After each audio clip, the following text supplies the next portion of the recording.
Alam mo ba na ang aktres na si Barbie Imperial ay patuloy na namamayagpag ngayong taon bilang isa sa mga hinahangaang aktres at influencer sa showbiz at social media. Isa siya ngayong endorser ng Bellotero Revive, isang skin treatment na nakakatulong para sa acne-prone skin. Dahil dito, mas nakilala siya bilang beauty icon na may malasakit sa mga kabataang may problema sa kanilang kutis. Bukas din si Barbie sa usapin ng beauty enhancement.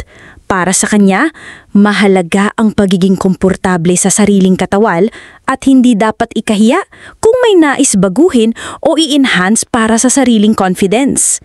Sa mga social media posts niya ngayong taon, nagbigay siya ng inspirasyon tungkol sa pagpapahalaga sa mga totoong bagay na mahalaga sa buhay, kagaya ng pamilya, pananampalataya at personal na kapayapaan.